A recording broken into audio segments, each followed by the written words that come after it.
Olá, estamos começando hoje um novo ciclo de programas jornalísticos, Videocast, o nosso chamado Gibaum Express, onde tentaremos trazer até vocês, sempre que possível, figuras importantes, figuras lendárias do nosso país, figuras talentosas, figuras polêmicas, até mesmo como um ex-presidente da República, que vocês devem lembrar com muito carinho.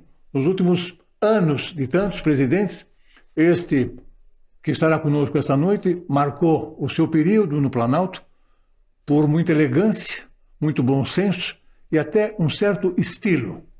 Estilo para falar, para pensar, para fazer realizações, para ter contato com o povo, com este povo que aprendeu a gostar muito dele e ter até saudade dele.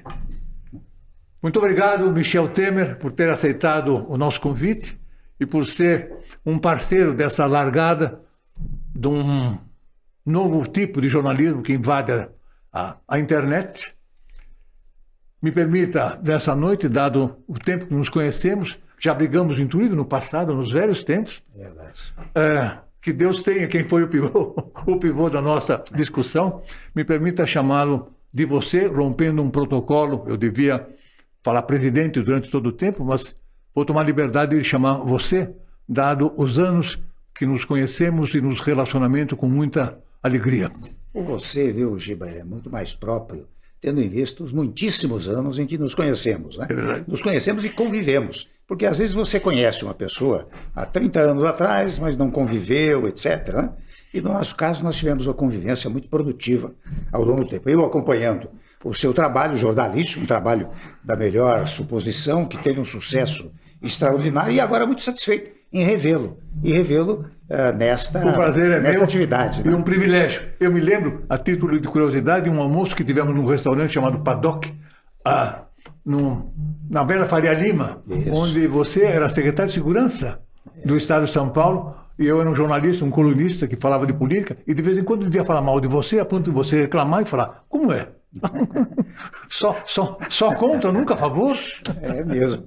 Quase perguntei, afinal, somos amigos ou não? Mas daí, claro, que você dizia, olha, uma coisa é amizade, outra coisa é profissão. É verdade. Quando eu tenho que criticar, aliás, isso só me fez admirá-lo mais ainda. Porque também há críticas e críticas. Não pode avançar um certo sinal. Hoje, afastado da presidência, como fica o Michel Temer quando vai colocar a cabeça no travesseiro? Sente saudade? Tem lembranças boas, lembranças más? Vê na televisão um presidente, um outro ex-presidente e fala, se eu estivesse nesse lugar, faria de outro jeito. Como é o relacionamento distante que ficou para o Michel Temer de hoje com o Planalto lá de trás? Bom, primeira coisa, né, Giba, você sabe que na minha vida, o que passou, passou. Eu confesso que não fico rememorando as coisas. Aliás, há poucos dias eu ouvi uma frase muito interessante, um sujeito de 90 anos de idade, que me disse, olha, eu disse a ele, você está muito bem. Ele disse, sabe por quê, Temer? Porque eu não cultivo lembranças, porque só se lembra quem é velho. É verdade. Agora, eu ainda tenho sonhos, e a juventude tem sonhos, quer ser isso, ser aquilo. Eu só sonho, disse ele, então eu não vejo nada daquilo que passou, esqueço tudo que passou. E vocês sabem que eu ocupei muitos cargos, muitas funções, aos 32, 33 anos, ocupação de cargos, inclusive a presidência da República. Eu não sinto falta nenhuma, com toda a franqueza. E tenho, digamos assim, saudade dos bons momentos. Lógico, certamente, que eu passei lá na presidência. Certamente. Né? Aliás, momentos, às vezes, difíceis, mas o que me incentivava, me vitalizava demais, porque eu tinha que combater aqueles que me combatiam. Eu abri o programa dizendo que um certo estilo, porque até no combate você sempre foi uma pessoa de uma elegância, de um bom tom. Nunca foi aquele Temer mal-falante, que se expressava mal, que não respeitava limites e que não respeitava, acima de tudo, aquele papelzinho chamado Carta Magna.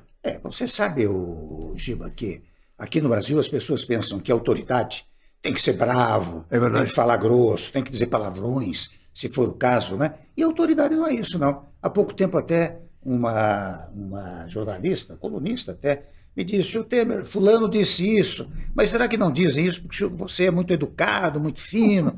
Eu disse, olha, fulana, Eu já fui secretário da Segurança Pública 2 vezes, sem lidar com bandido. De modo que não é a falta de autoridade que talvez tenha feito a pessoa dizer essas coisas. É um equívoco dele, mas veja que eu me saí muito bem na Secretaria da Segurança Pública nas 2 vezes. Então a autoridade é quem se impõe pela sua presença, pela sua fala, pela sua ação. Certamente. E não aquele que grita, que berra, que diz palavrão, que xinga os outros, né? Isso não vale. Comigo não funciona. Como era o seu tempo, um pedacinho só, de vice-presidente? Havia uma relação cordial, republicana, com a então presidente Dilma Rousseff, ou era uma relação à distância? Era uma relação cordial, mas cerimoniosa. Na verdade, não eu sou cruzava razoavelmente cerimonioso. E ela, naturalmente, tinha lá o pessoal que estava em torno dela, a quem, até muito legitimamente, ela mais dava atenção. Então, a minha relação era uma relação cerimoniosa. Eu diria que nunca tive intimidade sequer governativa, né, com a ex-presidente. Eu a respeitava como presidente que era, uma função institucional importantíssima, mas não tinha um relacionamento muito próximo. Né? Durante algum tempo, eu me lembro que o atual presidente Lula dedicava à ex-presidente Dilma Rousseff palavras não muito cordiais. Reclamava do tempo que ela tinha sido a presidenta, reclamava do plano dela que não tinha dado certo, reclamava de uma série de coisas, reclamava do período que ele esperava que ela convidasse ele para assumir o poder e ela preferiu a reeleição. E hoje você tem um presidente nomeando, recomendando e empossando Dona Dilma Rousseff, chamando-a de minha querida, um salário de R$220 mil por mês no Banco dos BRICS. Esse mesmo presidente vinha faltando com respeito a você de uma maneira indigna. Depois teve uma decisão até de ordem judicial, onde a expressão que ele usava em relação a você foi proibida de ser veiculada nos perfis das redes sociais do governo e dele próprio. Você tem mágoa do presidente Lula? Não.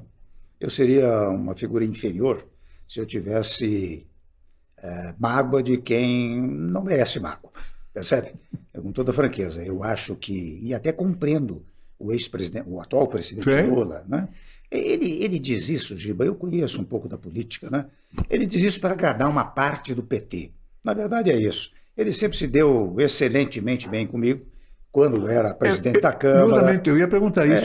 Quando vice-presidente, claro. Ele estava sempre comigo e sempre me tratou muito adequadamente. Então eu, quando vejo, lamento que seja assim, claro, porque ele está faltando a verdade. Aliás, você disse bem, você sabe que esta medida judicial mandou retirar do site oficial a história do golpismo, não é? Excelente. Foi isso que aconteceu. Lógico. Eu lamento que tenham pensado dessa maneira e que ele se manifeste dessa maneira. Houve uma ocasião até, durante a campanha, até ele falou umas vezes, eu deixei passar, mas houve um momento que ele foi à Argentina e Uruguai e lá disse, até nominou-me, não é? Que eu dei o golpe, etc. Daí eu não deixei passar. Daí ele até disse, viu, eles destruíram tudo que o PT fez, né? No meu governo, no governo da ex-presidente. Né? Eu disse, olha, primeiro, eu sugiro que o presidente não olhe para o retrovisor, que olhe para frente, que é assim que se governa o país. Primeiro ponto. Segundo ponto, agora, ele tem razão. Eu destruí muitas coisas que o PT fez. Por exemplo, eu destruí uma inflação de 2 dígitos, reduzindo-a para 2,75%. Eu reduzi os juros de 14,25% para 6,5%.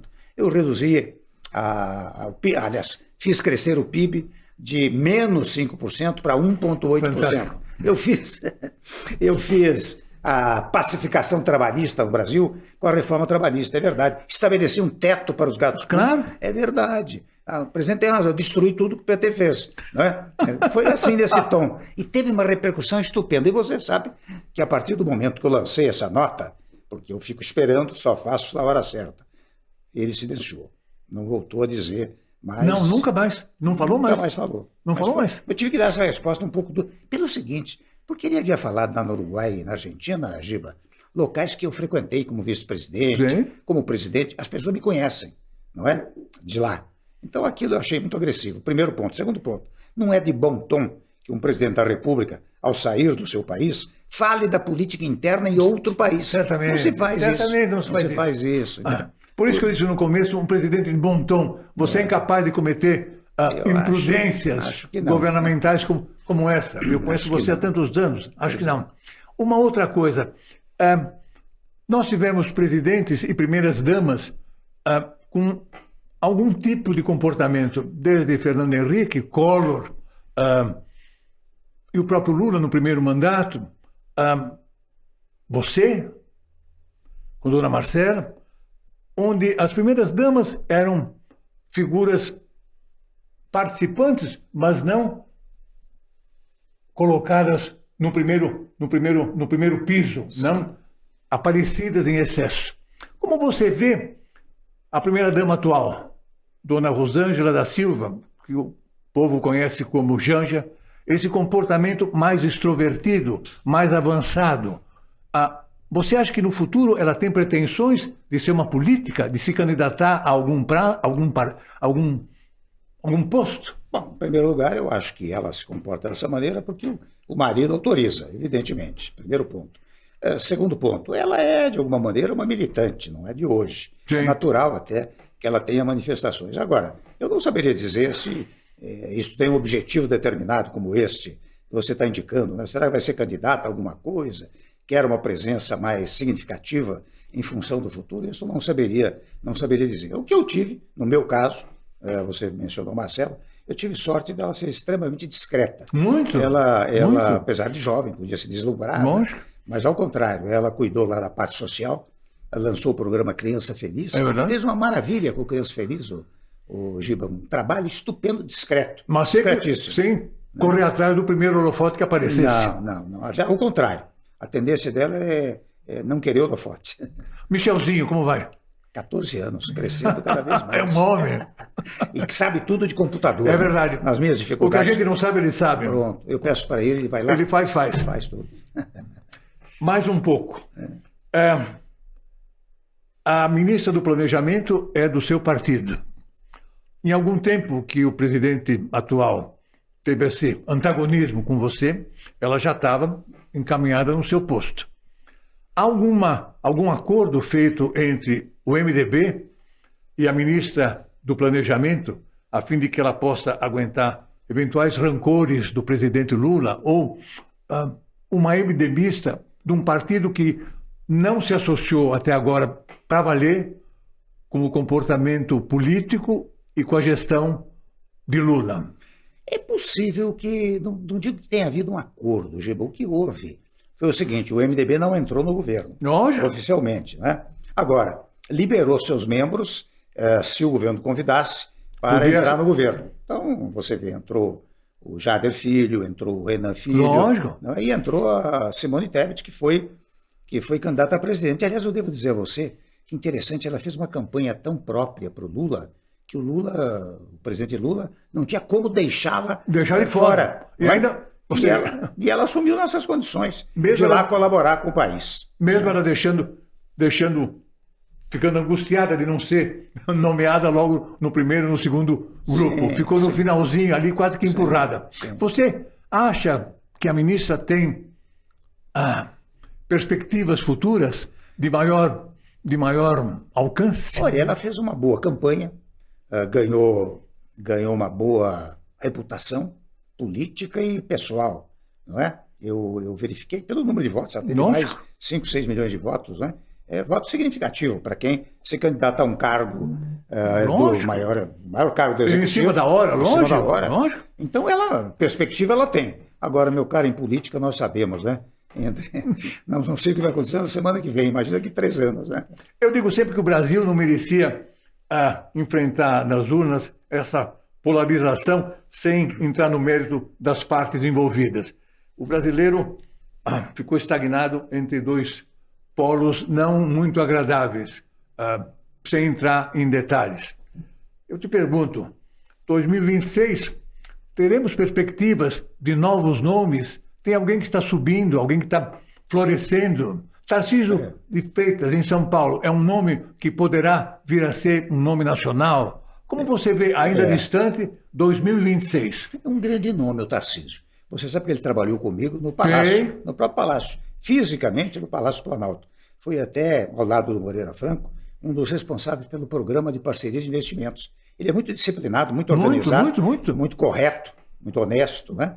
E fez uma campanha adequada aqui em São Paulo. Muito. Vai fazer um belo E governo era em São absolutamente Paulo. desconhecido, ele fez uma campanha competente e hoje, até por pesquisa, é um nome em alta Claro. em São Paulo. Claro. Ele é um carioca. O que eu sei, entretanto, talvez por ouvir dizer, né, é que ele pretende uma reeleição aqui. Ele não iria para a presidência da República agora, né? O outro nome que está na pauta também é o nome do governador Zema, né? Lá do Muito, de Minas Gerais. Eu estive há pouco tempo lá recebendo, aliás, por delicadeza dele. Mas é um nome menos conhecido nacionalmente, o Zema, né? Não, Então, não? acho que a essa altura já conhecido. Já né? conhecido. Não tanto quanto o Tarcísio. O Tarcísio é governador de São Paulo, a divulgação é muito mais ampla, né? Mas eu estive com o Zema, com o governador Zema, ele me otorgou o grande colar da Inconfidência, Sim. lá em Ouro Preto, né? Eles escolhem um brasileiro por ano, Giba. E ele veio me visitar e disse: nós escolhemos a você para homenagear o seu governo, que você fez pelo Brasil. E foi lá, uma coisa, cerimônia bonita, em Ouro Preto, no dia 21 de abril, me otorgou esse grande colar da Inconfidência. Então é um outro nome que também está aí na pauta, porque ele sim, ele faz o segundo mandato. Então ele não pode mais se candidatar. É verdade. O Tarcísio ainda pode candidatar. Ainda pode, lógico. Agora não se sabe. Aqui, mais uma vez, difícil dizer o que vai acontecer lá na frente, né? São Paulo tinha sempre às sextas-feiras, não sei se ainda os envolvidos mantêm esta tradição, tinha sempre um almoço de advogados. Isso nos velhos tempos. Entre esse grupo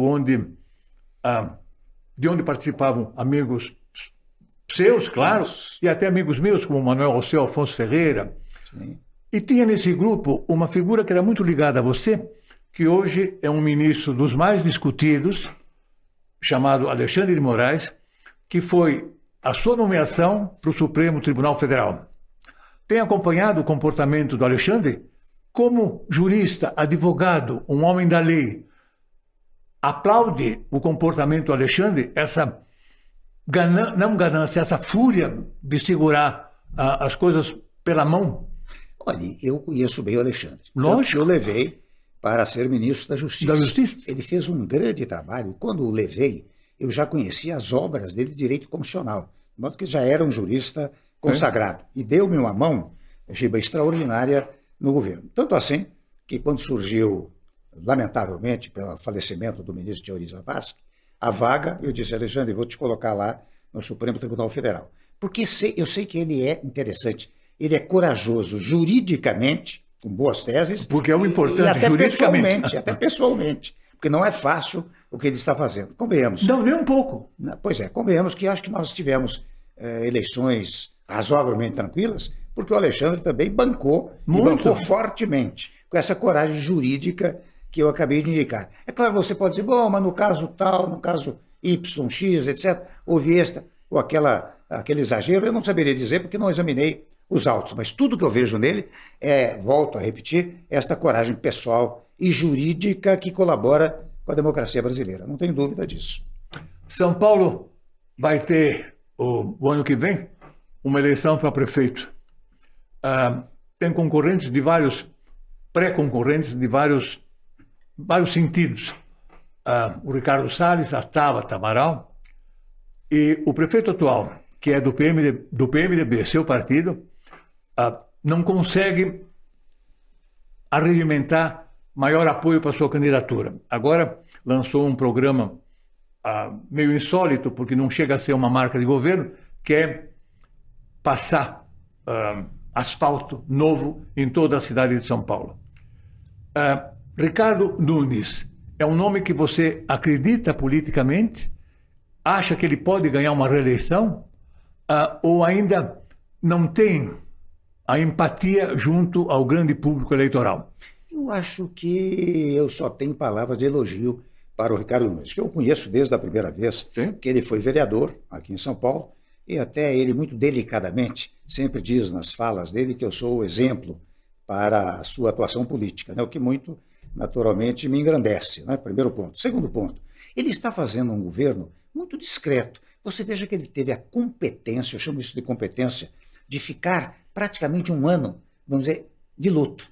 a prefeitura É de verdade, luto, é verdade, não é? é verdade. Quer dizer, prestando relevância, prestando homenagem à figura Dizendo do que Bruno Covas. continuava a cartilha do Covas. Do Covas, não é? E até hoje ele presta reverência ainda ao ex-prefeito. O que não é muito comum, viu? Em política, as pessoas logo Não, esquecem fidelidade de quem em política passou. não é uma bênção. Esse já é um ponto positivo. Sobre o foco administrativo, ele está fazendo esse reasfaltamento, esse recapeamento da capital, né? Ele tem que estar com dinheiro para isso, é uma coisa importante. Tem, não há a pior caixa da coisa do que prefeitura- você no a caixa da carro, prefeitura é tá gordo. toda hora batendo em buraco, né? Ah. Então eu acho que para ele é uma obra, quando ele terminar, o povo vai olhar e dizer, poxa, valeu a pena, primeiro ponto. Segundo ponto, ele está muito preocupado com a história do pessoal sem rua, moradores de rua. Sim. Ele até bolou uma coisa de apartamentinhos de 18 metros, 19 metros, e ele me disse, olha, eu vou construir centenas deles para colocar Isso seria excelente. colocar os moradores de rua e, ao mesmo tempo, dar-lhes assistência psicológica, assistência médica, etc. Ele vai resolvendo essas questões pouco a pouco. Agora, ele não é do tipo carro alegórico, né? Não, Quer dizer, eu ele não vou. faz barulho, Não, eu etc. Né?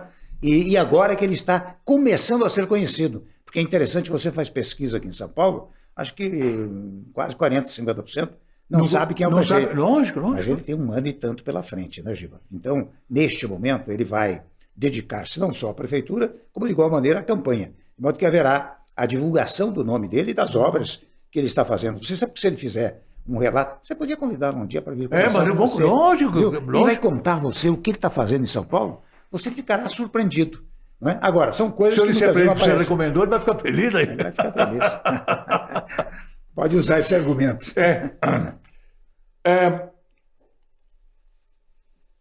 O presidente Lula está comemorando, não é a expressão mais correta, praticamente 5 meses de mandato, entre chuvas e trovoadas. Ele não gosta de ler, ele não gosta de discursos prontos, ele gosta de improviso. O improviso do presidente Lula tem contrariado muitos segmentos, tem falado com todo respeito, tem falado demais, o que complica até a vida do próprio governo aqui e lá fora. Você acha que Lula, nesses primeiros 5 meses, teve algum ponto a favor que a gente considerasse está indo bem? Olha, eu acho que ele teve a sorte do 8 de janeiro. Porque você sabe que é interessante, quando você assume a presidência, e o presidente assumiu no dia 1º, mas logo nos primeiros 7, 8 dias, começou um bombardeio da imprensa. É verdade? Você deve ter acompanhado. Né? Pois bem, quando aconteceu o 8 de janeiro, quase uma mega cena para ele, todos se uniram em torno dele. Caiu do céu. Você percebe? Interessante esse ponto. O segundo ponto, eu faço essa observação, porque tenho feito aqui no exterior, em várias palestras, que o Brasil está precisando de tranquilidade, de paz. De vez em quando, viu, Giba? Nas minhas palestras, eu digo, olha, eu lamento, mas vou ter que invocar uma figura que governou o Brasil de 55 até 60, que foi o presidente Juscelino Kubitschek, que era o homem do desenvolvimento, da paz, da harmonia. Né? Até eu dou exemplo, eu digo, o Juscelino teve dois movimentos sediciosos, né? a Jacareacanga e Aracarças. Quando foram sufocados os movimentos, 1 mês depois ele anistiou, ainda fez declarações, olha, eu quero a paz no Brasil, eu quero brasileiro com brasileiro, e não brasileiro contra brasileiro. Ora bem, o que tem acontecido nos últimos tempos, não é de agora, mas já de tempos para cá, tem brasileiro contra brasileiro, instituição contra instituição, e eu digo, aqui vai um vício profissional, eu digo que isto agride a Constituição Federal. E você sabe, ao agredir a Constituição Federal, agride a vontade do povo, porque a vontade do povo, de vez em quando me perguntam, Temer, vem cá, onde é que está escrita a vontade do povo? Está escrito na Constituição. Porque em 1986, 87, você sabe que foi meu primeiro mandato como constituinte, né? O povo tinha 180 milhões de pessoas, não puderam se reunir 180 milhões para dizer como queriam o Estado. Então disseram, vamos nomear representantes que vão dizer o que eu quero. Entendeu? Então a vontade do povo está escrita lá. Ora bem, com isso eu quero significar que a vontade do povo é a vontade primária, preambular, primeira. As demais vontades são vontades constituídas. O presidente da República, o governador, o senador, o ministro, é autoridade constituída, portanto secundária. E por que secundária? Deve prestar obediência à vontade primária. Onde está a vontade primária? A vontade está na Constituição. Quando você verifica essa desarmonia entre brasileiros, entre instituições, você diz interessante, está havendo uma agressão a vontade do povo. O povo não quer isso. Por isso que, quando você me pergunta o que vai acontecer em 26, eu não sei, viu, Giba, se o povo brasileiro não vai, num dado momento, se eu quero alguém que seja tranquilo, que harmonize o país interna e internacionalmente. Se quiser até, eu dou exemplos para você, porque no preâmbulo da Constituição, e preâmbulo serve preambular, portanto, antes de entrar no texto, está dito o seguinte, olha aqui, essa foi a ordem que o povo deu aos representantes. Vocês vão constituir um Estado pautado pela ideia da paz interna e internacional. E a partir daí, Giba, vou pedir licença para fazer uma breve exposição. Você pega, por exemplo, aquele artigo que diz assim, todos são iguais perante a lei, não podendo haver distinção de sexo, raça, credo político. Qual é a ordem constitucional? Unam-se todos. Não significa que você não vai ter um embate de ideias. E você tem um embate de ideias porque vive num Estado democrático de direito, como diz o artigo 1º da Constituição. Sim. Mas você não pode ir para violência física, violência verbal. Você tem que argumentar. Tanto quando falam muito em polarização, eu sei por causa de polos, eu chamo de radicalização. É mais fácil. Porque é mais a polarização é de ideias. Lógico. Tá correto? A radicalização é o que acontece hoje. Lógico, não é o caso.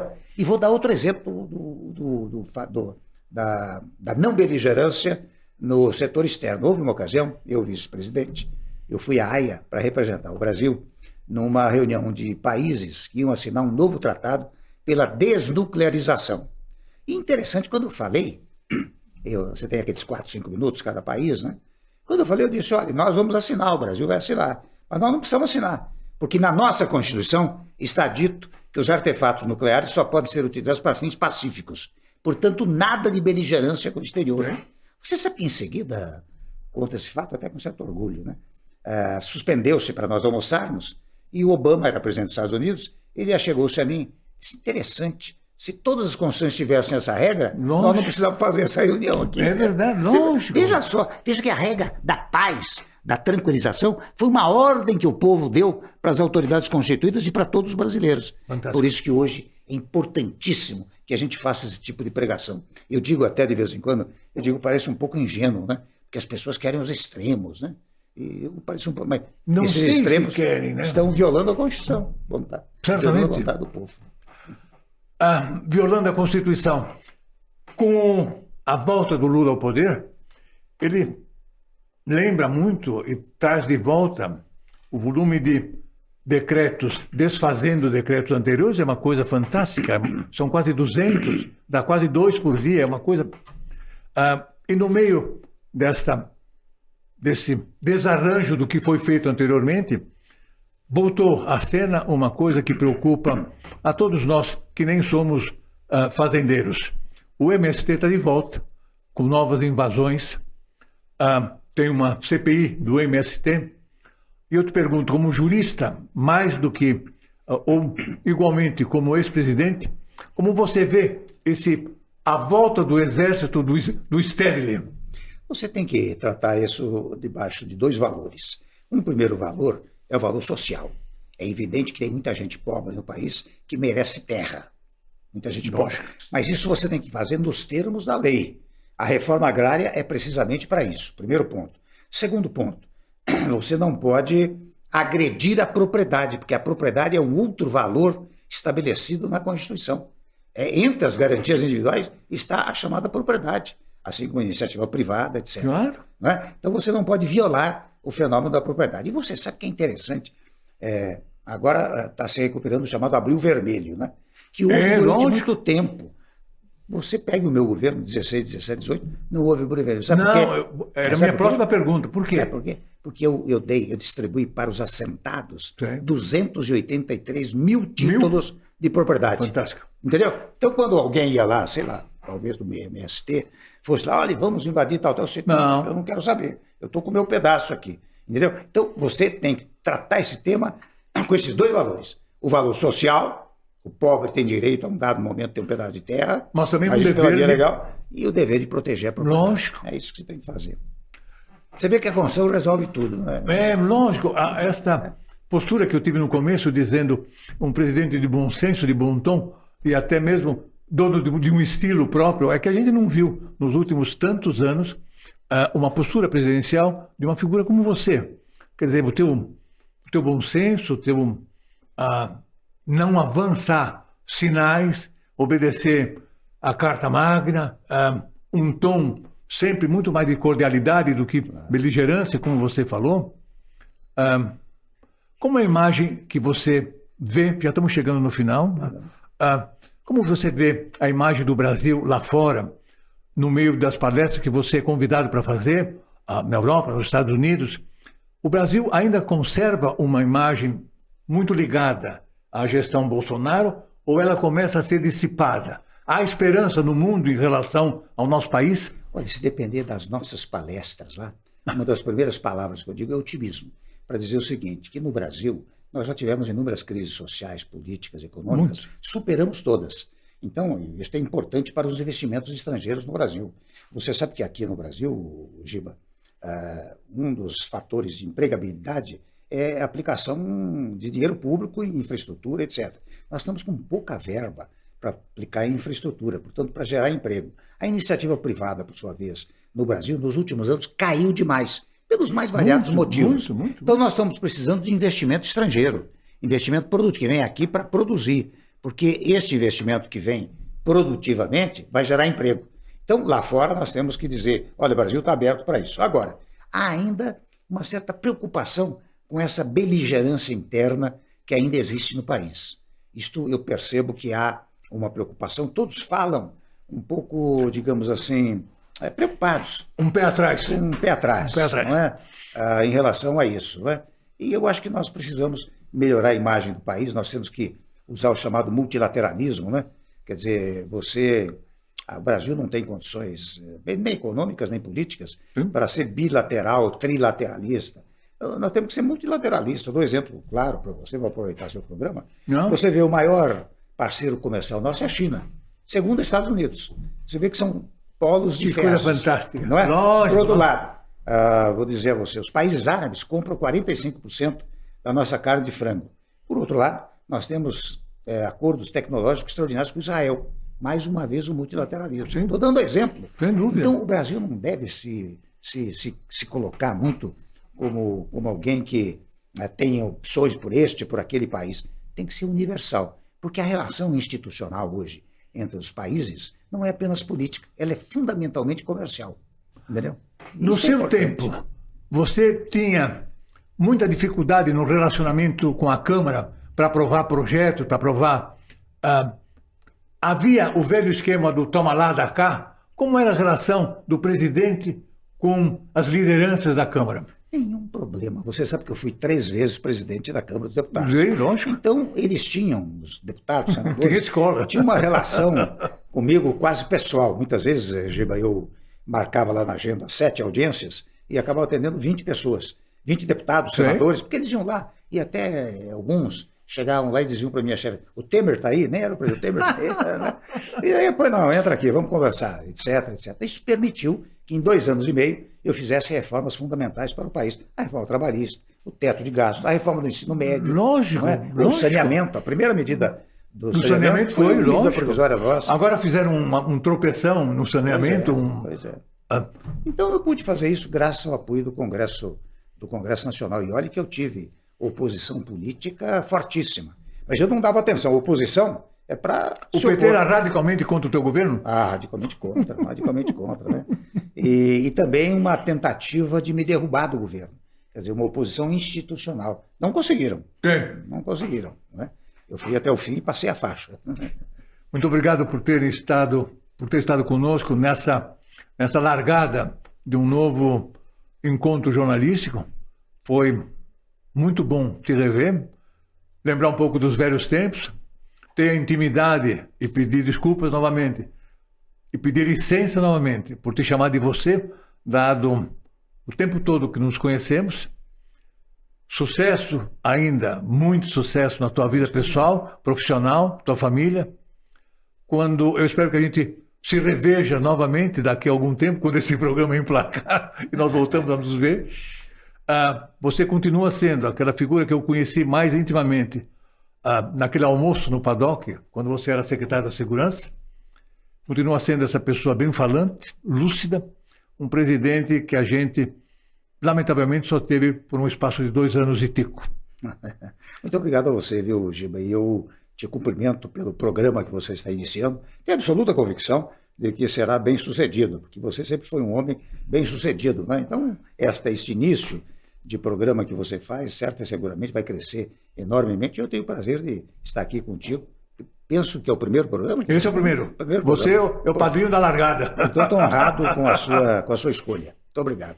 Nós estaremos de volta a qualquer momento com um novo encontro com uma figura preferivelmente sempre lúcida, talentosa, de bom senso, como o presidente Michel Temer, no seu videocast Gibaum Express. Muito obrigado por terem estado conosco nessa nova empreitada jornalística.